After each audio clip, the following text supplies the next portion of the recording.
ready?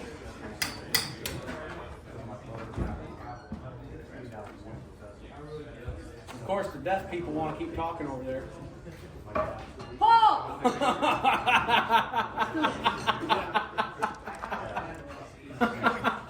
All right, so we're going to go ahead and get on this so that we can get started with our day.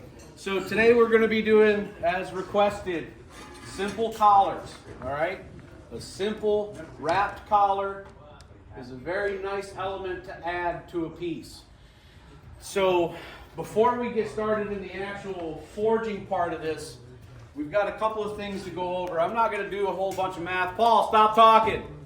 Paul! Stop talking. Or go somewhere else. So the first thing you have to take into account is your material sizes that you're working with. All right? That's always number one. So today we're going to be working with 1/2 inch square. It's not anything super fancy, right?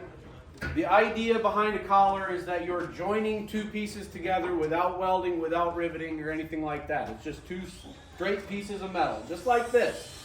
Well, this one's not exactly straight, but we'll deal with it. We're trying to join these together without any additional tooling, any additional welds, any additional rivets, right?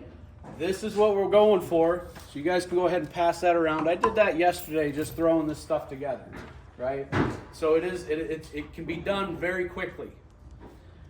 Now, what we have to take into account, like I was saying, is our material size. So we're working with 1/2 inch square, but we have two pieces because we're joining them together, correct? Yeah, nod your heads, that works perfect. So 1/2 and 1/2, that gives us 1 inch, right? This is where the math comes in. We got 1 inch up here, we got a 1/2 inch here, we got a 1/2 inch here. What does that make? 3 inches. Now, here's the fun part. We have corners on this stuff. It's not square, right? We have a nice little radius corner. Okay? How much do we add for that?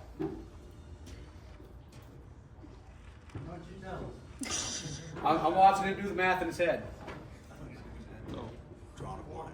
All right.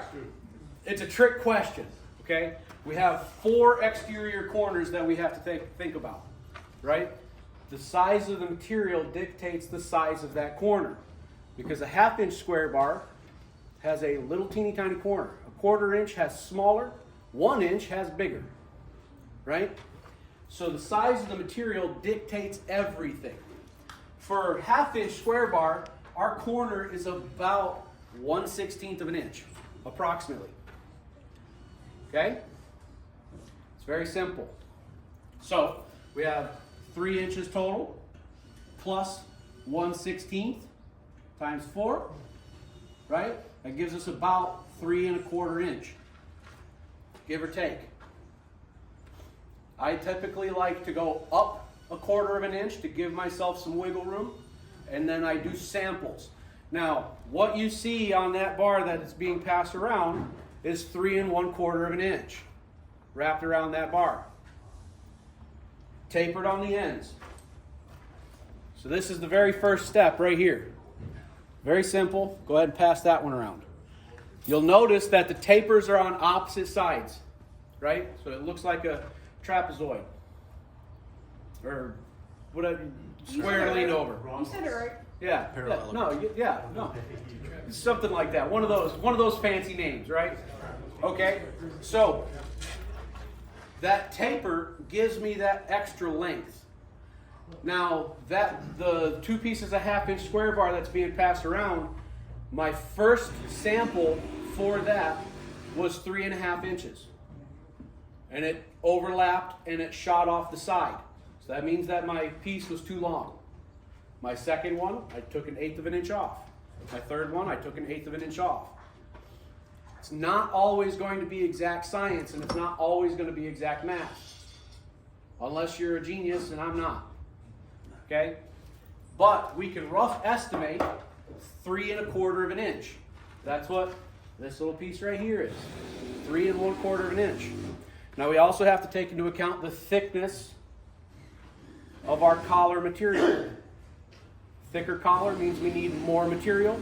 A thinner collar means we need less material, right? This is 3/16 inch. That's what my collars are on this sample. So, give or take, that's where we get our 3 1/4. I'm not going to do all the math because it's long and drawn out, right? I typically don't do the math on this. I do samples and I break it down a little bit each time.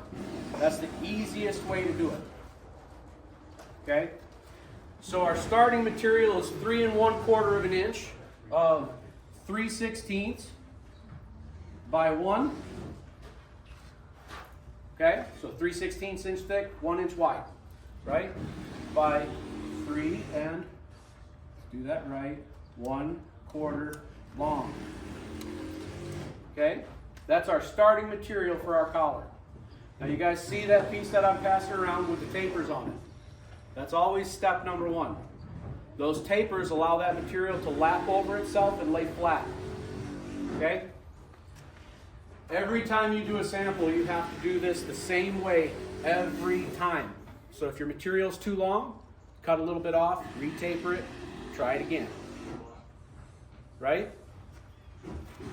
What we're shooting for, once we have that taper done, we then want to U our piece up. Okay? Very simple, doesn't take much. It doesn't have to be perfect. Typically, I do this with a rounded bottom, and then I'll take my collaring jig, which is literally just my material thickness times 2 of my collar pieces on each side, 1 on each side. That's my collaring jig. That's all it needs to be. Okay? Once I have my collaring jig and I have this piece U'd up, I can set that in there. I can take my 2 pieces and I can set those on there, and I can use this as a mandrel to square up the bottom of the collar. Then I can focus on wrapping the collar. Okay? What we're shooting for is something that looks like this. This has been opened back up. All right, so I'm going to pass this back around also. If you're making a lot of collars, that's essentially what you'll do, is you'll make a whole bunch of them just like that, and then you'll tighten them up on the piece where you need them to be.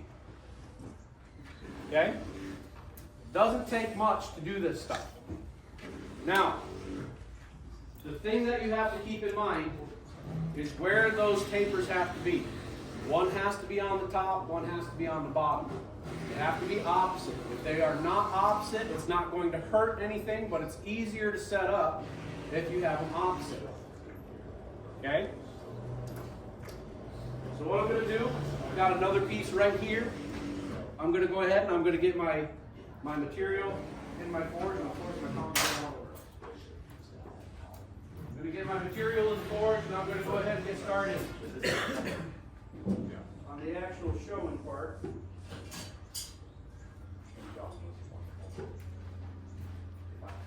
Now, just like everything else, you want tongs that are going to hold the piece properly, right?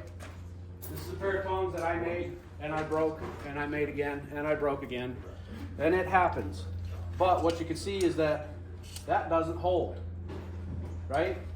These are made out of carbon steel, so I don't really want to adjust them anymore. Plus, they've been broken about 4 times. I really don't want to adjust them anymore. Tongs that hold the material properly, the jaws will be straight. I know a lot of you guys know this, but there's some new faces around here, right? So keep that in mind. If it does not hold the material straight, it is not going to hold properly. Take into account this. Notice how the jaws are not straight, right? The jaws should be straight. Go ahead and try to pull that out. I'm holding this with 2 fingers. That's all you need. Doesn't take much. Okay? So we've got our forge fired up. We've got our piece ready to go. We're going to go ahead and get that up in the fire. This is 3/16 by 1 flat bar. It's not going to take but a couple of seconds for this to get up to heat, right? One of the things I want to point out with a coal forge, you do not want to turn your back from the fire too long. All right? It does not take long for this stuff to get hot and disappear. It's even better when you drop it in the fire.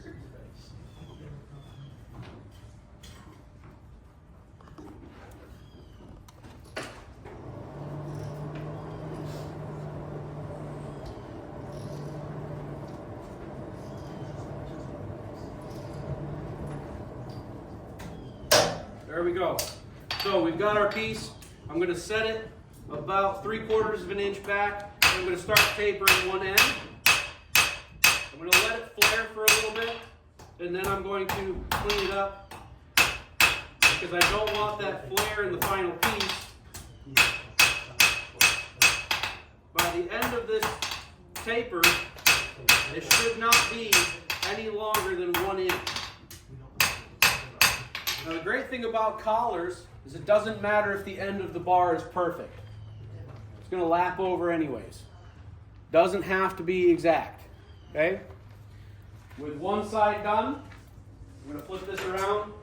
I'm going to get it back in the forge, keeping in mind which side I have tapered.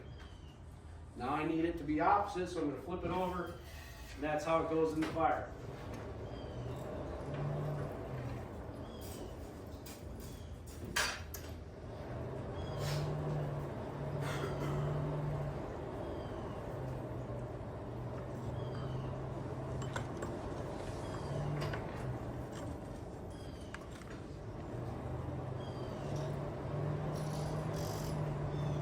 One of the things that I like to do when I have a coal forge and I'm running a coal forge, I'll make myself a little window down here into the fire so that I can see my piece.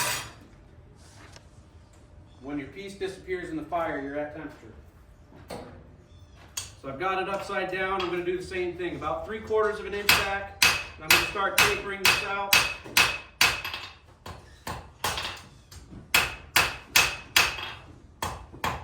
The thinner you can get this taper at the end of the bar, the easier it's going to lap, and the better it's going to look. So there we go. Let me grab this a little bit differently here. We've got our piece, just like the sample, right? Taper on the bottom, taper on the top. Okay? Now we have to make this into a U. We're going to take this, get it back up in here. When I'm at this point, I don't like to bury the piece because I want to see the whole thing. So I'm going to get some nice hot coals right underneath it and leave it completely uncovered.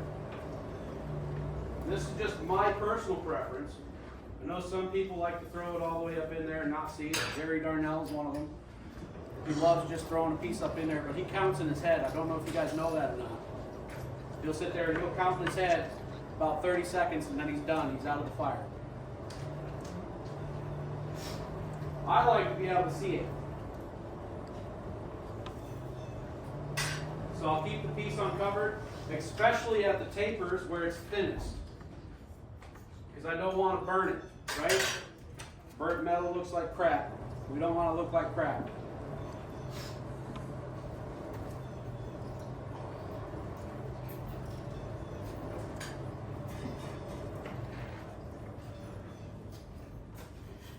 Now, forging a U on a small piece of material is not super easy, but it's not difficult either.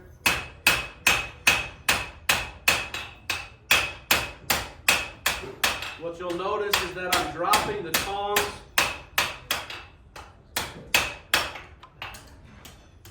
just like that, right? Little U shape. Now, what I want to do is I want to make sure that it'll fit and touch the bottom of the jig. Right? Once it touches the bottom of the jig, then I can take my 2 pieces of 1/2 inch and I can set those in here and make sure that I'm going to be able to hold that. Okay? Once I have this where it's ready to go, then it's fun. This first step is probably the most time-consuming part, right? Getting it to this point always takes the longest. Now, one of the things you have to think about is different shapes, right? When you're doing collars, it's not always going to be square bar on square bar. Sometimes it's going to be square bar on round bar. Sometimes it'll be rectangular bar on square bar. Those different shapes change the shape of your collar, and you have to take into account all of those different shapes when you make your jig. Right? A regular square jig like this is not going to work for something that has this kind of cross section, right? Because typically you would want the lap to be back here, so you would have to make something that goes like that to support your material, right? This is all stuff you have to think about. This is all in the process of making the tooling for the specific job at hand. So I'm going to take my piece, I'm going to come out, I'm going to set it right here. I'm going to take my bars, and I'm just going to use the bars themselves to set the bottom of that piece. Just like that. That's all it takes. Now, if I wanted to, I could go ahead and just start wrapping this. But we're blacksmiths, we want to look good. So we're going to take a moment, we're going to clean this up just a little bit. Make sure everything is nice and square. You'll notice that there's no sharp corners on the outside. They're rounded. They're rounded for a reason. If I want them to be square, then I'm probably going to want to forge weld this collar on so that I can make that square corner. But I don't want to forge weld this collar on. I just want to wrap this collar on. So when you have a wrapped collar, it's always going to have rounded corners. Every time. Unless you make some very specific jigs and tooling to make those corners square. And I'm not doing that today.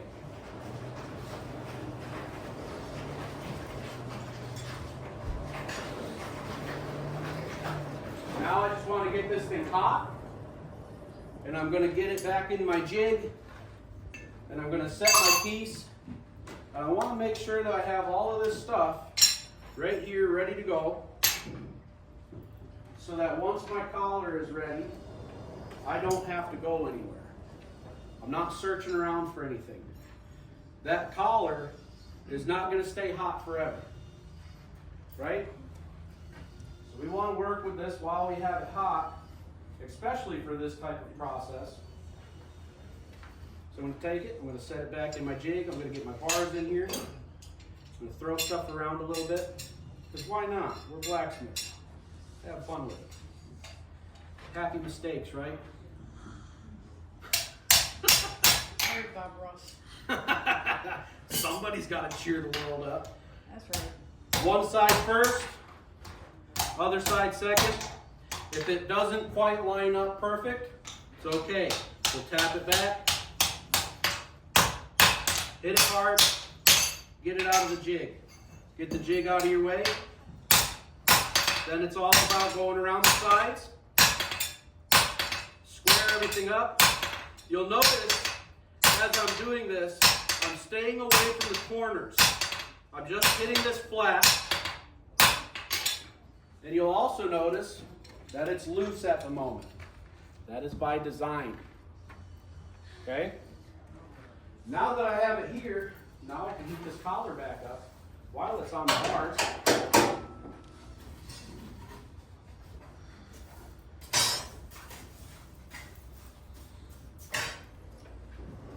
And then what we want to do,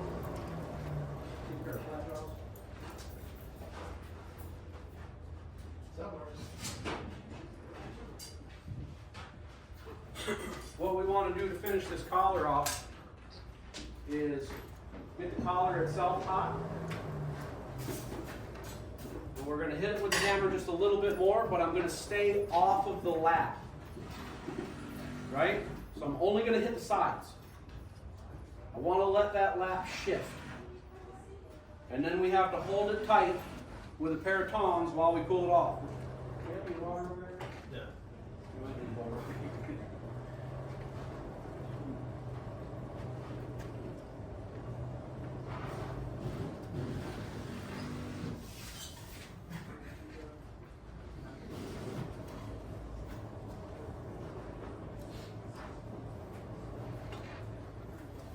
The way this works, once we get this as tight as we can get it with our hammer, then we're going to cinch it tight with our tongs, and then we want to shock it and make it stay in place. And that's what we're going to do with a little bit of water once we have the water turned on. If I'd have thought about it, I would have already. Look at the other change on this thing.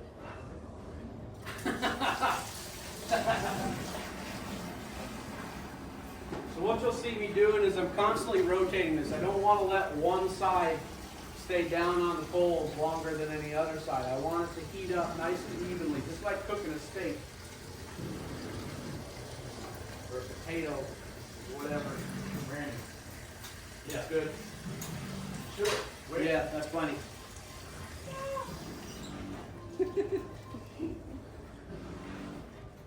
Yeah. So we got it hot. Gentle taps here, like I'm planishing the surface. Yeah, I'm over here. I'm going to make sure that I have this set where I want it. Make sure it's as square as I want.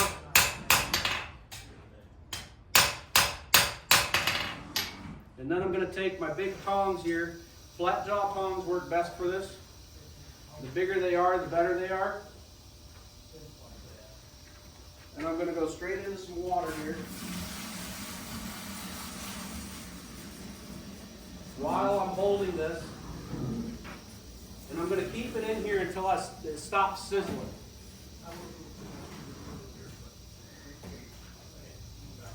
Once it stops sizzling, then I can come out of the water. Now, the idea behind these types of collars is they're not supposed to be perfectly tight. You're never going to get it perfectly tight. These are never used as a one-piece thing. A forge welded collar can be used as a single collar. The wrapped collars are typically in 2s and 3s. Right? So back over here on our little board of magic, for instance, say we have a couple of C-scrolls, right? Perfect drawings. Look at that, I'm Picasso. Okay? Typically the collars would go right here, right here, right here, right here, and right here. 3 on each. Once you have 2 or 3 of them on there, it's not going anywhere. Even if the collars are loose, it is not going to move. That piece is there until those collars are cut off. Okay? Now, if you have odd-shaped pieces, or if you have pieces that are just being stubborn, you can tack weld behind the collar. Nobody's going to see it. There's nothing wrong with doing that. If you need to keep the pieces in place, say you're doing a couple of rings. Rings are a pain in the butt to collar, by the way, if you didn't know that. So say you have a couple of rings. They always like to move, right? They'll shift. One will stay flat, the other one will kick like this. Does it every time. Simple little tack weld right in the middle where that collar is going to go, and they're there. And then you can take your time and you can collar, right? The idea behind this is what you don't want to do is you don't want to collar and then weld the collar, right? I'm not going to then take a weld and put a bead, a small little tack weld right here underneath it, because then it's visible. This serves 2 purposes. It serves, number 1, as a visual, right? This draws your eye to the piece. And number 2, as a mechanical joint. Kind of like rivets on a knife. Right? Think of the little tack weld as your glue. You're never going to put a knife together without glue, right, Dan? At least I hope not. Okay? So, do I have any questions on collaring at this point? This is just a very simple form of wrapped collar. Yeah, okay. Go ahead. Can you talk about the difference between doing it this way and then having, like, let's say you're putting a collar onto, let's say like one of these window grills out here that's already kind of in place or whatever, like put it onto one of those, because obviously most people aren't going to have a forge large enough to stick that window grill in. So if that is a very good point. So if you don't have a forge, like she was saying, the question is, how do you put a collar on a piece that's already put together like this, right? Like these grills on the windows. If that's the case, then what I'm going to do is I'm going to set this up in some way where my jig is elevated, number 1. right? This is going to be elevated and it's going to be open all the way around. If I just set this on a table and there's some three-dimensional pieces on that piece that I'm trying to put a collar on, I'm never going to be able to get that down into this jig to put the collar on, first off. So I would elevate this up, right? Once I have that, I would have stands set around, the piece set up on top of it, and this set in place where it needs to be with this already made, right? So I would have my U already made, this elevated, that set there, my piece set inside of it, and then I would use a torch. That's the easiest way, right? And you can use a C-clamp. Yeah, you can use C-clamps to clamp everything tight and then just let it naturally cool. As it naturally cools, it's going to constrict and it's going to tighten up. Now, these half-inch bars are still warm right there. So as this cools, it's going to constrict more and more, right? The big thing about this is to figure out the process before you start doing. And by that I mean figure out your tools. Take the time to think about how the tool has to work, right? I know I have to fit 2 half-inch bars inside of this, and I know I have 2 of my thickness on my collar on the sides. It has to fit. Everything else is gravy after that, right? If you can do that, I know you can taper. I know you can bend a bar, right? At least most of us can. She can when she pays attention. And you can pattern it with a piece of cardboard. If Yeah. you're not sure what size. Yeah, if you're, cardboard, tape, paper, string, wire, right? Now, wrapped collars don't have to be solid bar. You can take some wire, right? 9-gauge baling wire, what they use on barbed wire fences. Wrap the snot out of it. It looks good if you do it right. You got to keep it tight. That's the trick. Okay? You can use that. You can use copper. Go ahead. Would you leave it loose so it slides around like this? You can, but theoretically, the idea behind a collar is you want to fixture something in place, right? Typically, collars are not meant to be a slide. Now, that being said, there are situations where a sliding collar does come into play, mostly in tooling, right? Adjustable wrenches, twisting wrenches. You can make wedge and pin type twisting wrenches where you can set your width, but it has a collar that keeps one jaw on the piece, on the tool, but lets it slide, right? There are situations where this works, but if I was going to do that, it wouldn't be a wrapped collar, it would be a forge welded collar. Because a wrapped collar is not going to be as strong because it's not connected. It's just laid over, right? Any type of pressure is going to open this back up. So, Brandon, by forge welding, you mean forge welding the lap? The lap, not yes. the collar to the piece? Not the collar to the piece, but forge welding the lap to the lap, right? So I would essentially be making a square bar or a rectangular tube, right? In that situation, I would have a mandrel. You know what a mandrel is? A mandrel is like a drift, like a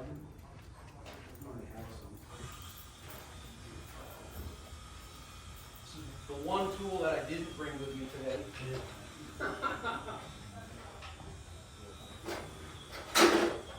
So a mandrel would be similar to this, right? It would look like this. Now this is a hammer eye punch, right? A mandrel would look like this, just be a square bar, sized down to fit the collar, that you would then be able to wrap it around and forge weld on this and then drive it off. And then we'll put it on whatever. And then put it on whatever you want. But once it's forge welded, you're not opening it. That's the trick, right? The good thing about these wrapped collars, if you put it in the wrong place, you heat it up, you can open it back up. And you can move it. And you can make 30 of them and put 30 of them on, and then make another 60 and put 60 more on. Right? Do I have any more questions? Yeah, can you collar a Dead Sea Scroll? Sure, if you want to. I don't know why you would want to. But I guess you can. You can collar just about anything. Puppies, they get collars all the time. That's how they used to act with prisoners. Nope, not even a single laugh. I like it. Dry as can be. Any more questions? Nothing? No. Any Same. any questions on the math side of this? There is an actual equation that you're supposed to use, but I don't use it. I like to work it out, right? Go ahead. Where did you make our spring steel so it wouldn't stay open so we don't Honestly, if I was going to make a collar, spring steel would be the least thing that I would use, right? The reason being, let's say looking at this grill, right? We're looking at this grill. If this was made in 1780, right, just rough estimate, they would never put spring steel right here, right? There's no purpose behind it. Mild steel will hold just as well. Spring steel has its uses in some stuff. Typically in an architectural setting, it doesn't, right? And collars are 100% architectural, okay? If you had spring steel and you wanted to do that, that's fine, but the chances are it's not going to work the way you want it to. The reason for that is because you have to cool the collar down. You have to shock it, right? And what happens when we cool down spring steel in water? And it gets hard and then it gets brittle and then your collar breaks and then what you tried to do didn't work, right? So it's pointless to try it.